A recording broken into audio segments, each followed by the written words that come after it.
Hello, ഇന്ന് ഞാൻ വന്നിരിക്കുന്നത് പണി എന്ന ചിത്രത്തിൻ്റെ ഏറ്റവും പ്രധാനപ്പെട്ട OTT അപ്ഡേഷനുമായിട്ടാണ്. വീഡിയോയിലേക്ക് വരുമ്പോൾ വീഡിയോ ലൈക്ക് ചെയ്യുക, ചാനൽ സബ്സ്ക്രൈബ് ചെയ്യുക. ഈ വരുന്ന ഡിസംബർ മാസം ഇനിയും ധാരാളം ചിത്രങ്ങൾ OTT റിലീസ് ചെയ്യുന്നുണ്ട്.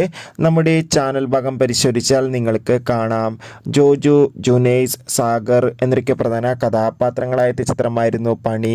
ചിത്രം മികച്ചൊരു വിജയമായിരുന്നു. അതുകൊണ്ട് തന്നെ എല്ലാ സിനിമാ പ്രേമികളും ഒരേപോലെയായിരുന്നു പണി എന്ന ചിത്രത്തിൻ്റെ OTT റിലീസിനായി കാത്തിരിക്കുന്നുണ്ടായിരുന്നത്. ഫൈനലി ചിത്രത്തിൻ്റെ ഏറ്റവും പ്രധാനപ്പെട്ട OTT അപ്ഡേഷൻ ഇപ്പോൾ പുറത്തുവന്നിരിക്കുകയാണ്. ആ അപ്ഡേഷൻ മറ്റൊന്നുമല്ല, ചിത്രത്തിൻ്റെ OTT അവകാശങ്ങളൊക്കെ സോണി ലീവ് എന്ന OTT പ്ലാറ്റ്ഫോം സ്വന്തമാക്കിയെന്നും ചിത്രം വരുന്ന ഡിസംബർ 27 തന്നെ OTT റിലീസ് ചെയ്യുമെന്നാണ് റിപ്പോർട്ടുകൾ സൂചിപ്പിക്കുന്നത്. എന്തായാലും ഒഫീഷ്യൽ അപ്ഡേഷൻ അറിയാൻ വേണ്ടി നമുക്ക് കാത്തിരിക്കാം. എത്ര പേരാണ് പണി എന്ന ചിത്രത്തിൻ്റെ OTT റിലീസിനായി കാത്തിരിക്കുന്നത്? തീർച്ചയായും കമൻറ്റ് ബോക്സിൽ രേഖപ്പെടുത്തുക. അടുത്തൊരു വീഡിയോയിൽ കാണും വരെ ഏവർക്കും ബൈ ബൈ.